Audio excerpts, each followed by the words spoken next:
were always kind of a renegade kind of a group, but we got shit done.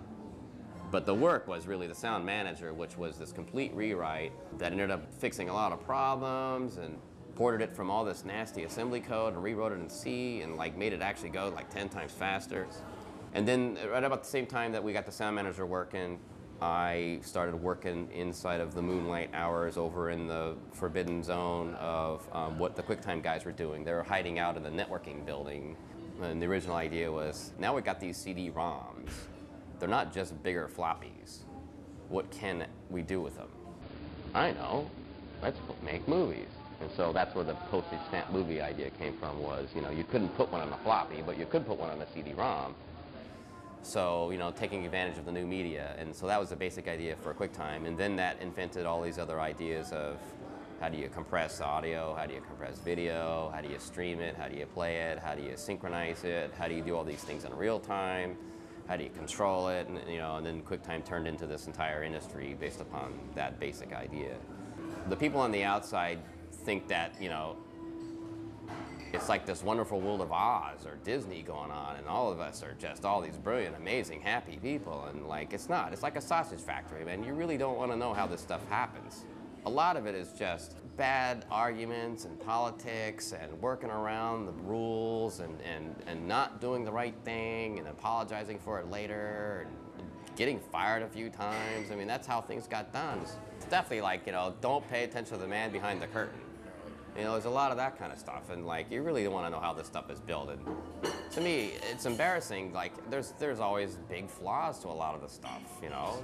There was a computer that we shipped where the speaker's magnet was right next to the hard drive. Now, when you played a sound, it caused the hard drive's read-write head to misalign. So in the midst of like playing your QuickTime movie, your computer would completely freeze because it played a sound. And I'm like, what kind of engineers do we have around here that would put a magnet right next to your hard drive? Jesus Christ, it's just it beeped and it crashed, you know? And then they wanted me, believe it or not, this is the solution. They wanted me to change the decibels of the speaker so that it wouldn't interfere with the hard drive. I mean, you're kidding me. That's classic. See, you know, engineers are retarded. They have some kind of brain damage that allows them to not have social skills so that they could concentrate long enough to write code. But it's a disease. That's why I had to quit. I mean, I'm like an engineer in recovery. You know, I don't want to write code anymore. It just makes you retarded. I mean, get a girlfriend.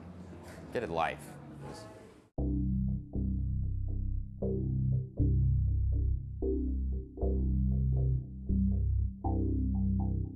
There were times when it was more difficult, you know, when Microsoft was at its strongest. You know, when I think about comparing Microsoft and Apple, I think about the basic values of the company being almost diametrically opposed. They have managed to distinguish themselves as the company that isn't Microsoft.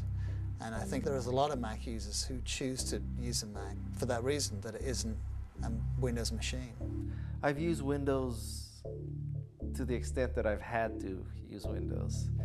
And I just cannot understand some stuff there. I've hated Windows for a number of years and I could never figure out why. And about 3 years ago, it finally hit me that the reason I hated it was because it always makes me feel stupid. I go to do something and it gives me a warning that I don't understand. It's cryptic. But, you know, Microsoft was one of the first big developers for Apple. I mean, they made a fortune developing software for Apple and also for the Mac. I mean, they're one of the first big Mac developers as well. As far as the PC users and Mac users being compared, I really feel that there is a lot of give and take in the PC users world, but that the PC users really get off on how complicated it is. It makes them feel superior when they sit down with somebody and totally confuse them. And, you know, not every PC user is like that, but the ones that I have talked to basically just love to rattle on technical information at a mile a minute because it makes them look good. Everything that, you know, went into Office, I think, were initially purchased from other companies and developed for the Mac, and then of course rolled into Windows. And then they, I mean, Bill Gates saw that the Mac operating system was the way to go, and Windows 3.1 borrowed heavily from that, and then Windows 95 10 years later, rest is history.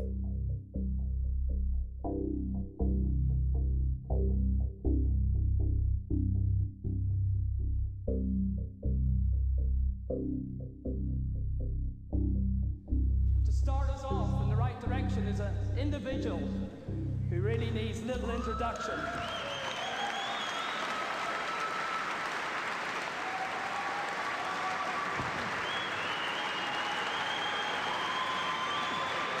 After all,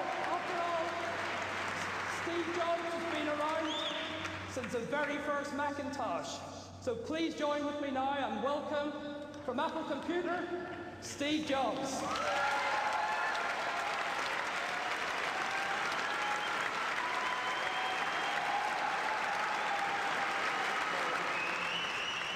During the last several weeks, we have looked at some of the relationships, and I'd like to announce one of our first partnerships today, a very, very meaningful one, and that is one with Microsoft.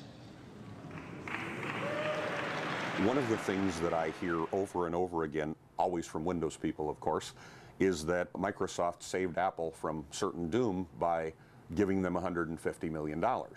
Well, if you look at the whole story, Steve negotiated an agreement where Microsoft agreed to produce Office for another 5 years. Apple wasn't going to compete with them.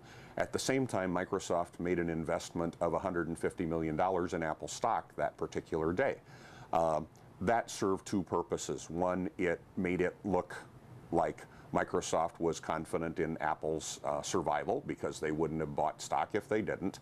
And secondly, it kind of cemented the agreement that we're not only sure you're going to be successful with this product, we're going to back it up by buying some stock, so we're part of it. We're not only a competitor in producing software, we're a partner in owning stock.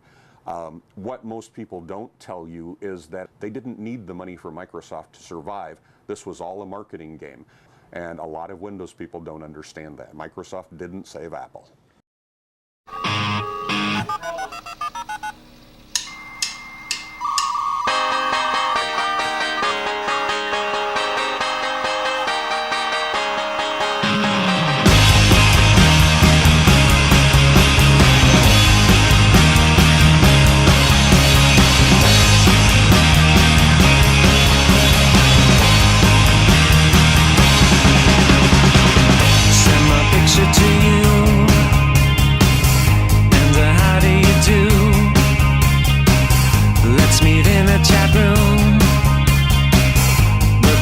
Roses bloom.